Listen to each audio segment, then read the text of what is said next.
Hello Targar friends, hey everybody, it's Jason Blaha here, and once again it's time for another work mode workout, and today was max effort upper body day, but just a quick reminder for those of you who watch these videos every day, please remember to click like down below, help me keep the likes higher than the dislikes. Good stuff today, I'm happy with today's training session. I went with medium grip bench. I did close grip bench last time, and we hit another 10 pounds heavier. And I kind of had a reminder. Again, I'm having to remind people, because I'm having people drift through, even some other lifters who are like, wow, your bench press strength is still where it was, a couple years ago. And it's like, no, I benched 352 this year already. Hurt my shoulder doing ring pull-ups, and I'm kind of getting tired of having to tell people, because it's like people are chiming in asking, and it's like, guys, I've been talking about it for months. You guys already know how I hurt my shoulder. It was a shoulder impingement. And I've rehabbed it, and I don't want to go through all the stuff that I did to rehab it, because it was unique to my movement and where I felt pain, and there's like about 8 different things that I've done. But I'm now to where everything can move. I'm pain-free. We're going to rebuild everything. And so what I'd said last time, I wasn't really happy with changing the footing I've been doing, so I went back to flat-footed. Maybe not as big of an arch, but actually when I messed with it on the last one, because I wanted to get good on the 325, I wanted to dig in really good, because these others went up fast. Like the lockouts were real quick on all these, if you guys noticed that. We had good bar speed. But one of the things that we'll note there is that I wanted to dig in good, so I wanted to try to get a good arch. So I got a decent arch on it, actually. And it looked a little slow near the lockout, but that wasn't really the lockout. That was delt.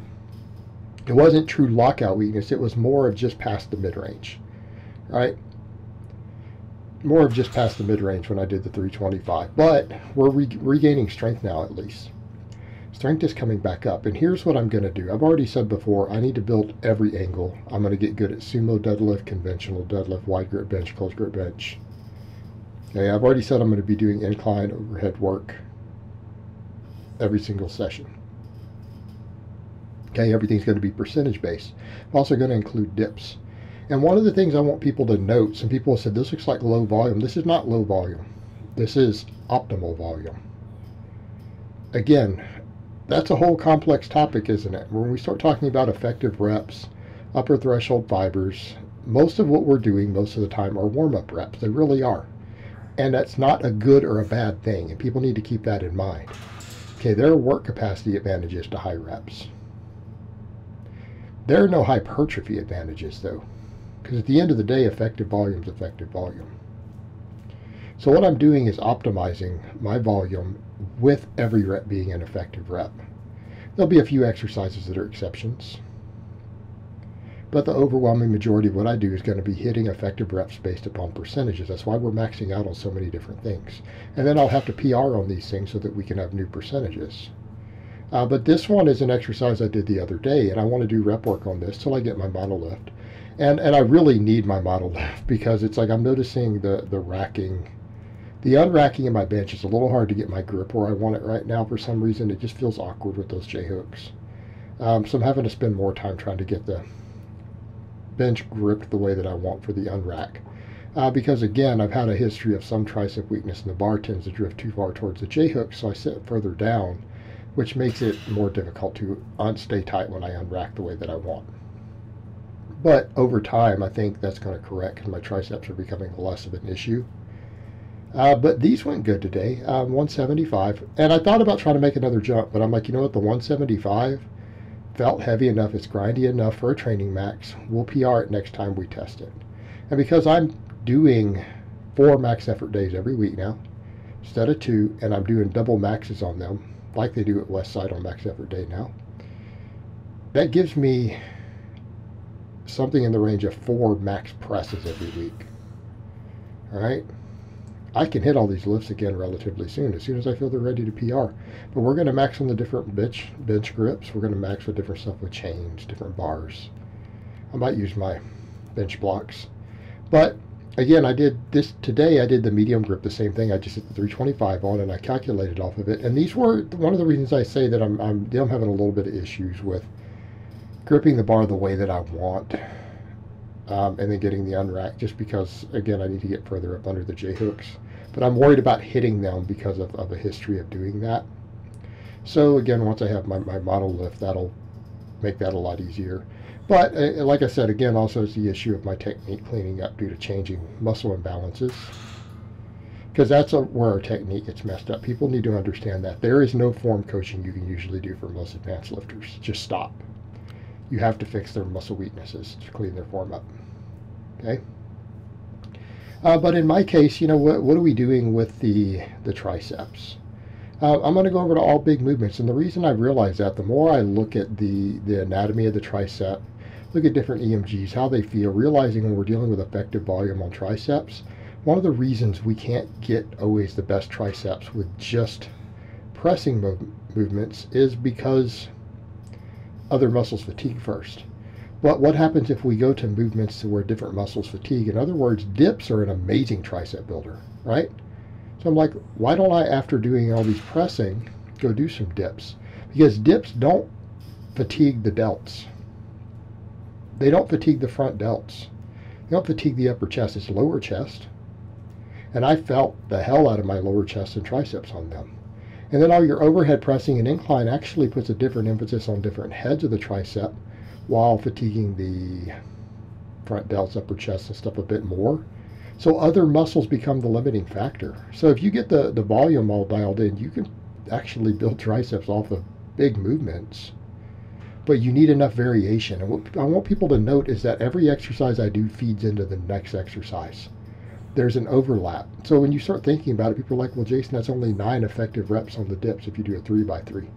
They're all effective reps. Keep in mind that's the equivalent in terms of training volume, effective volume, not total volume, not tonnage. That's one of the things I'm talking about with the problems with these studies looking at equalizing tonnage. They're not looking at the variables correctly, and that's why I say there's bias involved in some of these studies. Okay. It's about how much volume you're getting with your effective reps. And if we're trying to maximize strength, there could be something to using the really low reps as we get more tension. Again, when hypertrophy is equal. But for the dips, as long as we get the full lockout, it works the triceps very, very effectively. And I felt my triceps big time today, along with my lower pecs, which is what we want to build. And if I want to bring my wide grip bench up, I got to build my pecs up. Well, how are we going to do that? Well, we need to do some wider grip benching, but what about dips? Dips hit the lower pecs harder than just about anything. Okay, and I felt pecs and triceps. And then the beauty of when I went to the other movements, I felt a different part of my tricep. I felt the long head of my tricep work a lot on the overhead pressing, and it works on the chins also. So these different movements, as long as they feed into each other and we get enough total effective volume to where we're optimizing our effective volume, we'll grow. We'll gain great muscle, and we'll get strong with it. Now the dips, these were hard. I was trying to estimate how much I thought I could do triples with. This is probably heavier than 85%. Meaning 85% total, my body weight plus the weight. I'm using 100 pounds. And I did a 3x3, but the third set's a little questionable. So it's probably closer to 90%. It's probably closer to 90%. But that means I can still probably do 135 to 150 pounds for a single. So we'll test it coming up. Might as well. I need to get some basic proficiency at dips again, though. I haven't done them in a while. See, this last set, see, that first rep was a little short. And then the final rep, the second rep, that rep was good, but this is my last set. And then this third rep, it's a little, look at that, I had to kind of cheat a little bit just to lock it. But again, I felt everything. Everything works super hard. But we should feel everything on every rep. If we're training in this way, everything gets worked hard on every rep. Rep work on the incline went good. Now, I'm still calculating off my old stuff, but I rounded up a little bit today because I know I'd be stronger. So I went with a 195. I need to test this again very, very, very soon because I feel like I'll probably PR already again because these were a lot easier than they should have been. You know, I've had some people come in and say, well, why are you doing the pin? Why aren't you using the full range? It's like, because I'm worried about starting from just above that. And I'm getting the full range of motion here. Like people are talking about, well, are you getting enough upper chest on that seated press? Does it matter? Of course I'm getting upper chest, but I'm doing incline right before I do the rep work on it. Okay, this is working my upper chest. I'm pausing, I'm touching the chest on it, and I'm pausing. We're working the upper chest right here. And it's getting worked again with the seated press. But these went good. I'm happy with the incline today. And really, I'm happy with those dips, even though the third set was probably a hair too heavy. Again, quality work done. Same thing with the benching. So when we start looking at taking the maxes out, and keep in mind, guys, maxes count as effective reps. Every rep that you do above 85% of your max on the ramp up counts as an effective rep. And then we did 4 different lifts for 3x3. That's 12 triples. Keeping in mind, these are triples at 85% and higher. Okay. We hit 40 plus effective reps on pressing movements today. What does that mean? Well, if an all-out set to failure, to muscle failure, has about 5 effective reps at the most, that's like doing 8 sets to failure in terms of volume, except that it's all with heavy weight, so we get better intramuscular coordination, better bone density, all that stuff. Okay. And these I calculated and I rounded up like a pound because I didn't want to I didn't have the appropriate microplates. Did 150. Again, 3x3. Trying to explode on each one of these. The first rep is always really hard off the pins. It's mainly about finding that right position. But tried to drive through hard. And not only did I feel my shoulders a lot on these and traps and everything else, but the long head of my tricep. Okay, we felt that big time too. So, again, doing the dead stop work also. So we're getting a lot of different angles. And if you think about it, look at the 4 angles involved. We're hitting the chest from 4 completely different angles as far as emphasis goes. Now, if I want to get good at wider grip benching, I've got to build bigger pecs. I need bigger, stronger pecs. Well, this will do it. Every single part of my chest got worked really hard with really heavy weight relative to my strength. Okay. All 3 heads of the tricep got heavily stimulated with all these different presses. Front delts, and actually the whole shoulder girdle because we do other stuff for the shoulders. Okay, and everything feeds into everything else. Every single exercise I do is a supplemental lift to at least one of the other exercises. There's all this muscle and movement pattern overlap. But again, dips being almost like a decline. And my normal bench, which was medium grip today, incline bench, seated press. We worked all these angles very effectively. And again, we come over to, we know that if a couple different exercises that work muscles from a different angle are done of equal volume, it usually produces slightly more hypertrophy in the lab. Okay, so really, we're trying to optimize everything and make everything feed into everything else and avoiding overuse problems. This is the core of conjugate training. Like, this is really ideal max effort type days. And we're just doing them all the time now. Right? Doing them all the time. And then after that, we do all of our pulling and shoulder girdle stuff. And so up next, after these, I do snatch grip high pulls. And I'm going to mess with some other high pulls also, like a normal grip. I'm going to rotate back and forth. But again, that totally finishes off my shoulders. Anything that we missed on the overhead press gets hit there. So there's a synergy between the chins, the overhead press, and then the high pulls. Just like there's a synergy between my chins, curls, deadlifts. Because people will say, well, you're not doing that many chins and whatever, but look how much lat work I get on the deadlift. And it's not subject to debate that deadlifts make the lats grow and recruit them. Look at the EMG data, lats get crushed by deadlifts. Okay? So it will feed into my chins back and forth. There's again a synergy created between every lift that I do. And you have to factor that into the weekly volumes. But this works the lats. Of course, high pulls work the lats. Even though it's more shoulder dominant, it still trains the lats pretty decently. But again, power work for the entire shoulder girdle, entire upper back. Okay, and these actually were relatively easy today, all things considered. So again, I might need to again test the max again coming up. But again, this will make your whole upper back and shoulder girdle grow. Another popular YouTuber, Boogs, has actually said he thinks this is the best exercise for getting yoked. Christian Thibodeau says the same thing. Good coach. somewhat friend of mine. Don't know him that well. But again, he says the same thing. So again, we're creating a synergy with the overhead pressing. And again, building up more of the upper back that I know I need for my squatting and other stuff. And the other thing I do here, people might say, well, what about, are your rear delts getting enough? Well, that's one of the few exercises I do in between. I do a lot of band work for my rear delts. It's one of the few things I'm doing high reps for. Okay? Because it could benefit, and because it's a rotator cuff exercises I'm doing also. I'm mostly doing band pull aparts, like underhand grip. And then we do the chins. And some people are going to chime in, well, I don't think you're doing enough range of motion. Number one, I can't go higher because my arms and stuff are in the way. I'm doing the narrow grip. Okay? As high as I can physically go, even if I take the weights off. So, and then the other thing is not going to the dead hang because of, again, my shoulder issue in the past. I feel my biceps and my lats tremendously. And I'm doing a lot of work with my biceps and lats. And that's what I care about. And that's the other thing. Listening to other people's advice on chin-ups and stuff is what has gotten me hurt in the past, recently. So I'm not really interested. I know what my ranges of motion are, what my body needs, what it can do, what it can tolerate, and what it can't. So I don't care. Okay? You're not the one taking the risk with your injuries. I am. So input not needed. Plus, look at my back.